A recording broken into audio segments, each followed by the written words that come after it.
नमः सिद्धेभ्यः। ॐ नमः सिद्धेभ्यः।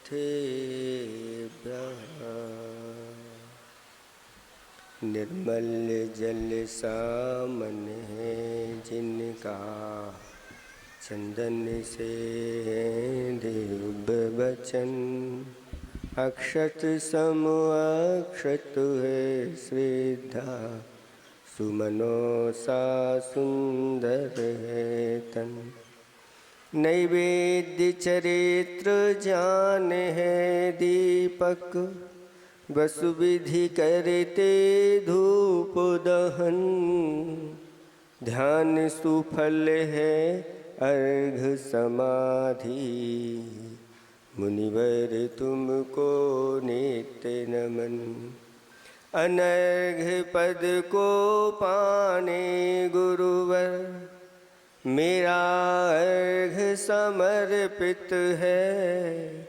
एक जीवन क्या सौ सौ जीवन, गुरुवर तुम्हें समर्पित है। ऋषिवर तुम्हें समर्पित। देवादिदेव एक खजराठ कैबल्य कमलापति आदि ब्रह्मा आदिनाथ भगवान की। देवादिदेव एक खजराठ चैतन्य चमत्कारी चिंतामणि पारसनाथ भगवान की। देवादिदेव एक खजराठ वर्तमान शास्त्र नायक महावीर भगवान की। परम पूज्य 108 आचार्य प्रवर गुरुवर श्री विद्यासागर जी महामुनिराज की जय। परम पूज्य नवाचार्य आचार्य श्री समय सागर जी महामुनिराज की जय। 3 कम 9 करोड़ मुनिराजों की जय। सिद्ध चक्र महामंडल विधान की जय। बोले परम पूज्य मुनि श्री विमल सागर जी महाराज की, अनंत सागर जी, धर्म सागर जी, भाव सागर जी महाराज की। धर्म स्नेही भव्य आत्माओं, इस संसार में 2 पार्टियां हैं। कितनी है? 2 पार्टी। कौन सी है वो 2 पार्टी? एक तो कर्मों की पार्टी है और दूसरी आत्मा की पार्टी है या धर्म की पार्टी है। एक कर्म की पार्टी, दूसरी धर्म की पार्टी।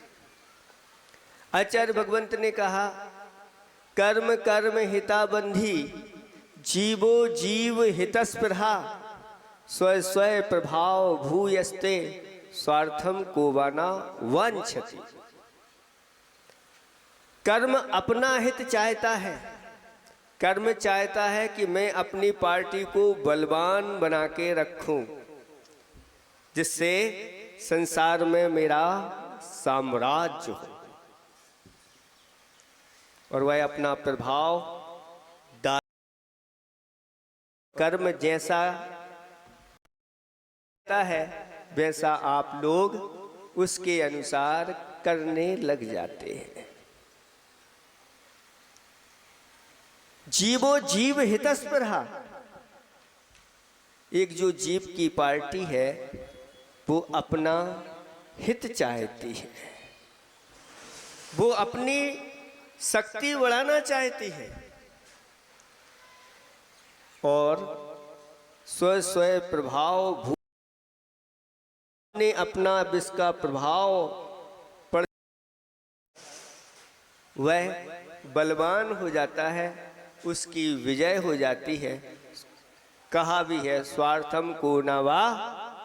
अपना अपना स्वार्थ कौन नहीं चाहता? सब अपना अपना स्वार्थ देखते हैं। महाराज का जो हो सो हो, परमात्मा का जो हमारे कार्य की सिद्धि होना चाहिए। जिन महाराज से हो, अगर इन महाराज से नहीं हो तो इनको छोड़ो और चलो उन महाराज के पास जाएंगे। उनसे सिद्धि नहीं हुई, अगर तीसरे से होती है। इस स्वार्थ ये संसार में है कि अपना अपना स्वार्थ कौन नहीं चाहता, सभी चाहते हैं। इसलिए आचार्य भगवंतों ने कहा कि अपनी आत्मा को अच्छी तरह से बलवान बनाओ। अगर आपकी आत्मा पावरफुल बनेगी तो ये कर्म दब करके रहेंगे, और अगर आपने इन कर्मों के अनुसार अपना कार्य कर लिया तो आत्मा दब के रहेगी और आत्मा की हमेशा हमेशा हार होती रहेगी। इसलिए आचार्य जी ने कहा था कि चेतन में ना छांव है, चेतन में ना भार, चेतन की फिर हार क्यों, भाव हुआ दुर्भाव। चेतन की कोई छांव नहीं होती, छांव तो जो होती है वह पुद्गल की हुआ करती है। और चेतन में ना भार, इस आत्मा में कोई भार नहीं, भार अगर होता है तो वह पुद्गल का होता है। जब चेतन की छांव नहीं, चेतन में कोई भार नहीं, फिर चेतन की हार क्यों हो रही है? आज तक यह चेतन हारता क्यों आया है? क्यों नहीं कर्मों के ऊपर विजय प्राप्त कर सका है? तो कहा भाव हुआ दुर्भाव। हमारे जब भाव बन जाते हैं तो हमारी आत्मा का पतन होने लग जाता है। और जब हमारे भाव ऐसे अच्छे अच्छे सुभाव में परिवर्तित हो जाते हैं, सुभाव यानी उत्तम उत्तम धर्म के कार्य करने के जब भाव होते हैं तो आत्मा एक दिन अपने स्वभाव को भी प्राप्त कर लेती है। ऐसी ये भावों की परिणति है। इसलिए अपने भावों को उज्जवल बनाओ। भावों को उज्जवल यानी उदारता में कोई कमी नहीं। आपको बताया था ना कि कुछ लोगों ने सोना बोला, और वो भी बोला, किसी ने 2 ग्राम बोला, और 2 ग्राम बोल करके भगवान के सामने अपने आभूषण पकड़ा दिए, और वो चेक करवा रहे, महाराज 1 ग्राम निकल रहा है। तो ये खोटा सोना बोला था आप लोगों ने कि चोखा? भगवान के साथ भी आप धोखा कर रहे हो। किसी सेठ ने ऐसा कहा कि भगवान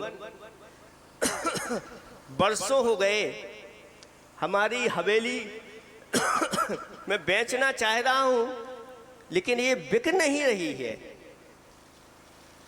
अगर आपकी कृपा से ये अगर बिक जाए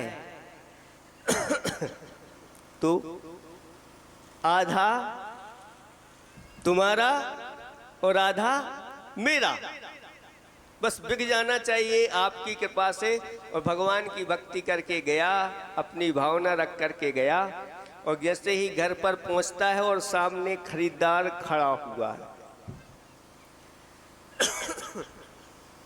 वह कहता है कि मकान बेचना है। हाँ, तो भगवान से प्रार्थना करके आए हैं, हमें लेने के लिए तैयार। और तैयार जब लेने के लिए हो गया, कितना दोगे? हम इतना देंगे। अरे इतना मिलेगा?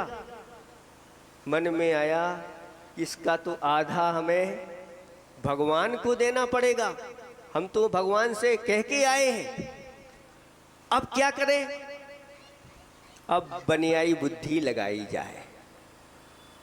और उससे कहा खरीदार से कि देखो भाई, हम ये मकान तो मात्र 1 रुपये में बेचेंगे, लेकिन इसमें जो बिल्ली है वो हमारी 1 करोड़ की है। पूरा मकान 1 करोड़ का था, वो खरीदने के लिए तैयार था। नहीं, हम तो 1 रुपये में मकान देंगे, और जो बिल्ली है वो 1 करोड़ में, रजिस्ट्री भी हमारी ऐसी ही होगी। वो सामने वाला कहता है भैया हमें तो चाहे मकान दो चाहे कुछ भी दो, उतने में हमें मिल रहा है, हमें कोई दिक्कत नहीं, लो। सेठ जी ने कहा ये काम हो गया, और 1 करोड़ में उसकी बिल्ली बिकी, और 1 रुपये में मकान बिका, और 1 रुपये के आधा आधा करके एक अठन्नी आया, लेकर के भगवान के पास पहुंच गया। लो भगवान, मैं वादे का पक्का हूँ, ये मकान बिक गया है, आधा तुम्हारा आधा हमारा।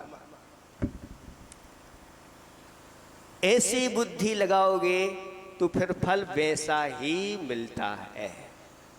इसलिए कभी भी दान बोलो, अगर हमने चोखा बोला है तो चोखा दो। उस समय भी हमने आप लोगों को बार बार कहा था कि शुद्ध सोना देना है। अशुद्ध अगर देना है तो अगर 2 ग्राम बोला है तो 3 ग्राम का दो, तो 2 ग्राम तो निकल ही आएगा। 5 ग्राम दिया है तो अगर आपने उसमें 3 ग्राम तो निकल आएगा, वो 3 ही कहलाएगा। 1-2 बढ़ा करके ही देना चाहिए, खोटे नहीं। क्योंकि देखो ऐसा कहा गया है कि खोटा फल चढ़ाते हैं तो फल भी खोटा। अब खोटा नारियल चढ़ा के आओ भगवान के यहाँ तो कैसा फल मिलेगा? जिसमें कुछ नहीं है, खोखला है। अब भगवान से कहो भगवान मुझे कुछ फल ही नहीं मिला, और फल मिल तो रहा है तो ऐसा मिल रहा है, जबकि हम आपको श्रीफल चढ़ा करके आए। ये किसकी कमी है? अब इस प्रकार की अपने अंदर कोई कमी नहीं रखना, ये बताया जा रहा है कि कर्मों को अगर हमें हराना है तो सम्यक्त आदि गुणों के माध्यम से अपनी आत्मा को प्रबल करना है। जैसे ही इस आत्मा के अंदर सम्यक दर्शन प्रकट हो जाता है, आचार्य भगवंतों ने कहा कि अब उसके जो कर्म बनते हैं अंतः कूड़ा कोड़ी सागर के बनने लगते हैं। कहाँ 70 कूड़ा कोड़ी सागर, 40 कूड़ा कोड़ी सागर, 30 कूड़ा कोड़ी सागर, 20 कूड़ा कोड़ी सागर की स्थितियां जो पड़ती थी, सम्यक दर्शन प्रकट हो जाने से वह मात्र अंतः कूड़ा कोड़ी सागर में पड़ जाती। इतना प्रभाव सम्यक दर्शन का पड़ता है। फिर व्रत आदि ले ले तो फिर और उनका प्रभाव पड़ता चला जाता है। ऐसे ही सम्यक दृष्टि, अणुवृत्ति, महावृत्ति अपने प्रभाव से इन कर्मों को दबाते चले जाते हैं, कर्मों के अनुसार नहीं चलते। प्रसिद्ध है मैना सुंदरी की कथा कि 2 पुत्री थी उस राजा की। एक का नाम था सुर सुंदरी और एक का नाम मैना सुंदरी। सुर सुंदरी ने एक सामान्य गुरु के यहाँ अध्ययन किया था और मैना सुंदरी ने एक महान गुरु, जैन गुरु के शरण में इस प्रकार से उसने अध्ययन किया था। उसके फलस्वरूप वह कर्म सिद्धांत को भी जानती थी और धर्म सिद्धांत को भी जानती थी। अपने कुल की क्या मर्यादाएं होती हैं उसको भी वह जानती थी। पिता ने सुर सुंदरी से पूछ लिया कि तुम्हारे लिए कौन वर पसंद है, बोलो। उसने तो बता दिया कि मुझे वो पसंद है। राजा ने विवाह कर दिया। जब मैना सुंदरी से पूछा तो मैना सुंदरी कहती है कि मैंने तो उच्च कुल में जन्म लिया है और मेरे कर्म के अनुसार मेरे माता पिता जिसके साथ मेरा विवाह करेंगे मुझे स्वीकार है। कोई कितना भी कर ले होता कर्म के अनुसार ही है। जब कर्म के अनुसार होता है तो फिर उसको स्वीकार कर लेना चाहिए। लेकिन ऐसा नहीं कि अब बिल्कुल कुछ करो ही नहीं, हाथ पर हाथ रख करके बैठ जाओ। लेकिन उच्च कुल की जो स्त्रियां होती हैं अपनी मान मर्यादाओं का उल्लंघन नहीं करती। कहा है कि जिस कुल में स्त्री और पुरुष ये दोनों विवेकी हैं वह घर कैसा है, तो कहा है वह पुरुष देव तुल्य है, स्त्री देवी तुल्य है और वह घर स्वर्ग के समान वह घर हो जाता है। और ऐसा जहाँ पर दोनों प्रत्येक घर में स्त्री और पुरुष विवेकी है, वह अगर पूरा का पूरा ऐसा कोई देश हो तो वह स्वर्ग लोक ही पूरा का पूरा देश हो जाता है। ऐसी संस्कृति इस भारत की चली आई है। इसलिए नीतिकारों ने लक्षण बता दिए, पुरुषों के भी लक्षण बताए और स्त्रियों के भी लक्षण बताए। पुरुषः पंच लक्षणः, कौन 5 लक्षणों वाला पुरुष होता है? पहला कौन है? पात्रे त्यागी, जो उत्तम मध्यम जघन्य पात्रों में दान देता है। दान के लिए हमेशा उसके द्वार खुले रहते हैं, दान के लिए हमेशा उसके हाथ खुले रहते हैं। ऐसा वह पात्रों में दान करने वाला पात्रे त्यागी, एक लक्षण उसका होता है।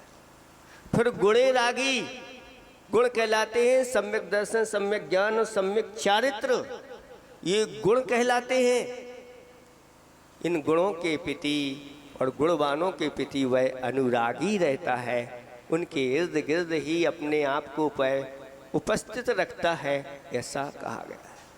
तो पात्रे त्यागी, गुणे रागी, भोगई परिजन ही सह, वह भी घर में रहता है तो सब परिवार के साथ रहता है, एक साथ पूरा का पूरा कुटुंब संसार के कार्यों के लिए हो चाहे धर्म के कार्यों के लिए हो वह तैयार रहता है। बड़कुल कहलाता है। बड़कुल का अर्थ क्या होता है? जिसका कुल बड़ा हो।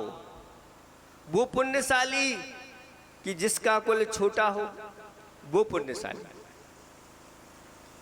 लेकिन आज लोग सबकी धारणा यही है कि छोटा सा कुल हो बस, और हो ही ना हम दो बस, हमारे की बात होती नहीं ना, सिर्फ हम दो की बात होती है। ये स्वार्थ है, ये स्वार्थ बुद्धि है, अपने लिए संस्कृति का नाश कराने वाली है।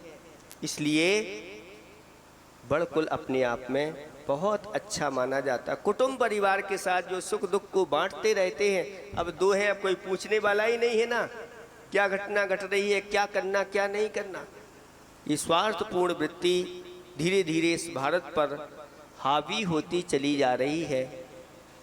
अगर इस प्रकार की वृत्ति हावी रही तो बस विषय भोगों की ही चाह रहेगी और कुछ नहीं, जीवन यूं ही निकल जाएगा। तो भोगे परिजन ही से शास्त्रे बुद्धा, चौथा लक्षण कौन सा बताया? शास्त्रे बुद्धा, यानी शास्त्रों का ज्ञाता होना चाहिए। कितने लोग हैं यहाँ पर, हम पूछते हैं कि प्रतिदिन स्वाध्याय करते हैं? पुरुषों में हाथ तो उठाओ। अभी महिलाओं की बात नहीं चल रही, अभी पुरुषों के लक्षण बताए जा रहे हैं। आप लोगों के भी लक्षण अभी बताए जाएंगे, आप लोगों के लक्षण भी विलक्षण हैं। हाँ, बताओ कितने पुरुष हैं जो शास्त्रों बुद्धा, शास्त्रों का ज्ञान रखते हैं? 1 2 3 4 5 6 कुछ ही हाथ उठ रहे हैं, बाकी के सब। आप लोग निवेदन करते थे महाराज वाचना कर लो। हमने वाचना प्रारंभ की, कितने लोग आ रहे हैं, हाथ उठाओ। वाचना में एक भी नहीं उठ रहा। सिर्फ यही माता बहनें ही, बस इनको ही फुर्सत है, इनके लिए फुर्सत। हमें ऐसा लगता है कि भाषा में बहुत अच्छा व्यापार चलता है, इनके लिए कोई फुर्सत नहीं है। ऐसा ही है, हम लोग इधर से उधर से निकलते रहते हैं और बैठे बैठे बैठे बैठे मक्खियां भगा रहे हैं, ये स्थिति रहती है। फिर भी आधे घंटे का समय निकाल करके नहीं। वृद्धों से देखो, लड़के दुकान तो लड़के चला रहे हैं, ये वृद्ध क्या कर रहे हैं? इनके पास क्या समय नहीं है? समय की कोई कमी नहीं है, लेकिन कौन आए, कौन जाए, कौन सुने। और कई बार अंतरंग में इस प्रकार से संकोच वृत्ति बनी रहती है और वह लाभ नहीं उठा पाते। इसलिए भव्यात्माओं एक लक्षण है कि शास्त्र बुद्धा, शास्त्र का ज्ञान जरूर होना चाहिए। सात स्वाध्याय में अवश्य आना चाहिए, बैठना चाहिए समय निकाल करके। क्योंकि जिन्हें शास्त्र का ज्ञान होता है वह अपने जीवन को सुरक्षित रख लेते हैं। वह अपने जो पाप हैं उनसे बचते हैं, जो हेयकारी हैं उनको त्यागने की उनके अंदर भावना बनी रहती है और उनकी हमेशा हमेशा बुद्धि जागृत रहती है। इसलिए स्वाध्याय अवश्य करना चाहिए। 5वां लक्षण बताया रणे योद्धा, यानी रण में योद्धा होना चाहिए। कितना अच्छा लक्षण दिया। नहीं योद्धा नहीं, हमें तो कायर होना चाहिए। कायर नहीं, योद्धा कहा। यानी रण का अर्थ होता है कि जहाँ रक्षा की बात आ जाए वहाँ पर वह पीछे नहीं हटता, चाहे अपने परिवार की रक्षा हो, चाहे अपने कुटुंब की रक्षा हो, चाहे अपने नगर की रक्षा हो, चाहे अपने देश की रक्षा हो, चाहे अपने धर्म की रक्षा हो, चाहे धर्मात्माओं की रक्षा हो, उसके लिए हमेशा वह तत्पर होता है। ये शिक्षा आज आप लोगों को नहीं मिलती और आप लोग इन सब चीज़ों से वंचित होते चले जा रहे हैं। इस शास्त्रों के प्रमाण हैं, नीति शास्त्रों के प्रमाण हैं कि पुरुष का लक्षण ऐसा होना चाहिए। पुरुषः पंच लक्षणा, वह पार हो जाता है क्योंकि वह इस सब चीज़ों से युक्त हो गया। इसी प्रकार से दूसरा लक्षण स्त्रियों का बताया गया कि ये 5 लक्षण वाली स्त्री है। तो कहना क्या?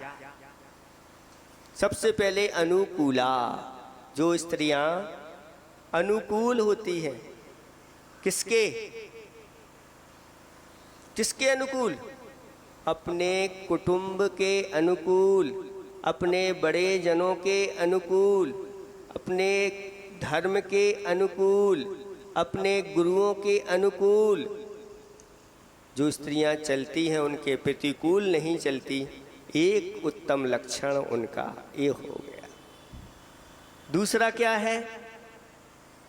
सदा तुष्टा, सदा संतोष धारण करने वाली जो स्त्रियां होती हैं वह बहुत ही उत्तम मानी जाती है। स्त्रियों को संतोष है कि नहीं? ये हाथ उन्हीं की तरफ से हाथ उठाया। हम लोगों को तो कभी संतोष होता नहीं। ये लक्षण बहुत दुर्लभ है, विलक्षण है।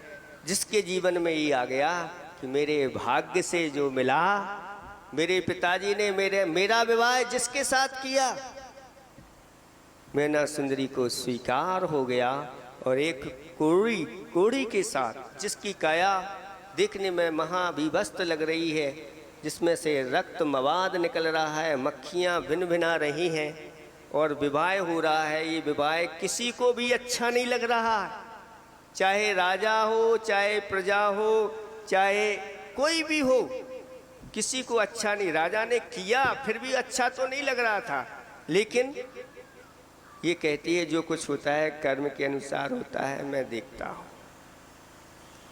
लेकिन अगर अच्छा किसी को लग रहा था तो मैना सुंदरी के लिए बहुत अच्छा लग रहा था।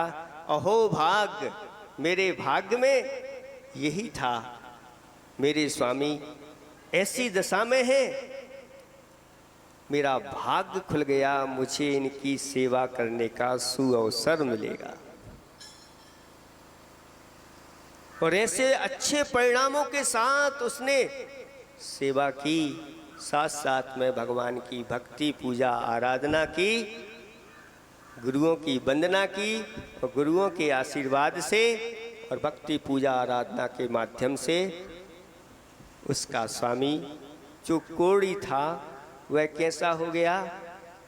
स्वर्ण की काया वाला कामदेव का रूप प्रकट हो गया। ये भक्ति की महिमा है।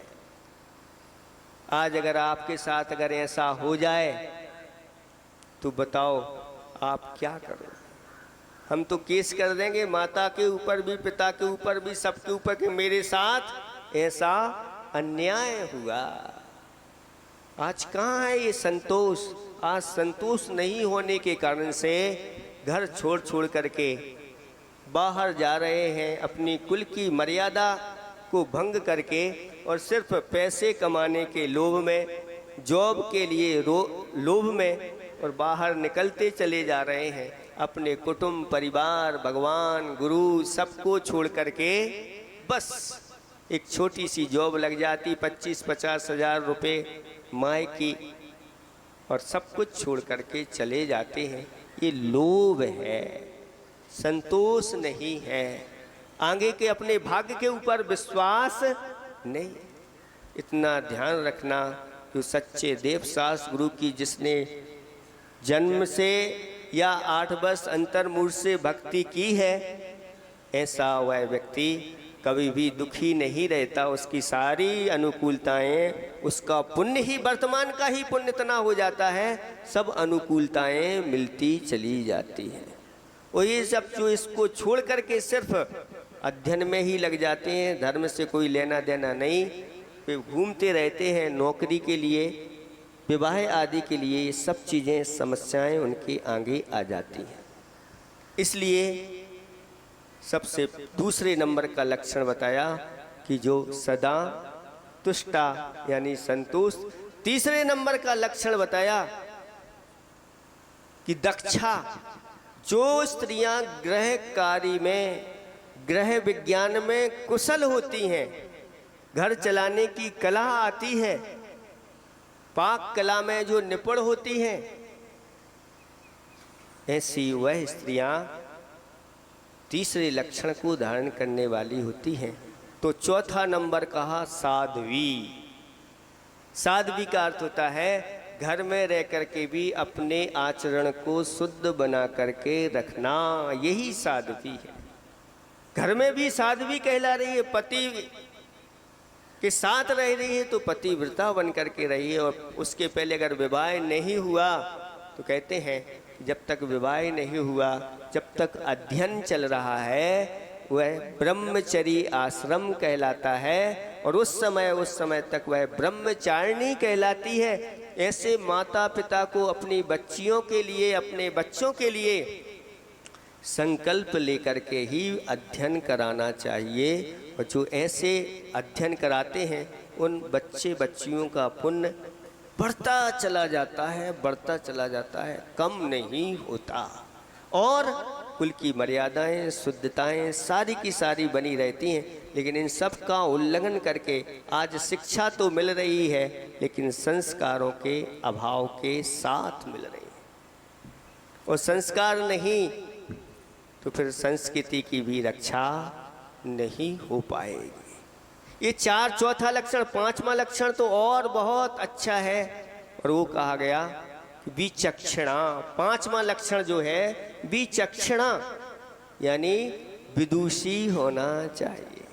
अगर स्त्रियां विदुषी हैं, शास्त्र का ज्ञान रखने वाली हैं, तो फिर कहना ही क्या, वो अपने परिवार को बहुत अच्छी तरह से सतमार्ग पर लगा देती हैं। ऐसे शास्त्रों में कितने उदाहरण हैं कि ऐसे घर में जहाँ कुछ भी धर्म नहीं था, लेकिन ऐसी लक्ष्मी स्वरूप स्त्री आ गई, वधू आ गई, और उसने सबको धर्म मार्ग पर लगा दिया। तो ये 5 लक्षण जिसके पास है वह स्त्री नहीं, साक्षात श्री है। इन लक्षणों से युक्त अगर आपकी यह गृहस्थी की गाड़ी है तो बहुत अच्छी चलती है और बहुत अच्छा सामंजस्य बैठ जाता है, और अंत में जाकर के दोनों संलेखना धारण करके और अपने लक्ष्य को प्राप्त कर लेते हैं। इसलिए बब्बात्माओं, इस कर्म सिद्धांत को समझो, और कर्म सिद्धांत को समझ करके धर्म के सिद्धांत को समझो, और धर्म के सिद्धांत को जो समझ जाता है अपने जीवन में उतार लेता है, फिर बड़े बड़े उसके ऊपर परिसर उपसर्ग भी आ जाते हैं तो भी वह उनको जीत जाता है। ऐसे सब समस्याएं आने के बाद भी वह मैना सुंदरी प्रसिद्ध हो गई, और आज तक निरंतर लोग इस सिद्ध चक्र की आराधना करते हुए चले आ रहे हैं, और लोग महान पुण्य का संचय कर रहे हैं, कर्म को निजरा करते चले जा रहे हैं। इन लक्षणों को समझ करके अपने जीवन को हमें वैसा बनाना है। और अपने अंदर की बैठी हुई जो लोभ वृत्ति है इसको धीरे धीरे कम करना है। महाराज लोग क्या करते हैं, यही तो करते हैं कि उपदेश दे करके इनका थोड़ा सा लोभ कम हो और ये पुण्य की ओर बढ़े, नहीं तो स्थितियां बहुत खराब हो जाती हैं। उस दिन हमने बताया था सारे के सारे लोग नहीं थे, कुछ लोग थे बहुत सारे, उनमें भी नियम लिया था कि कम से कम कितने परिवार हैं यहाँ पर, 80 परिवार हैं, तो 80 परिवार में से प्रत्येक परिवार से कम अपने मूल नायक के लिए एक श्रीफल तो आना चाहिए।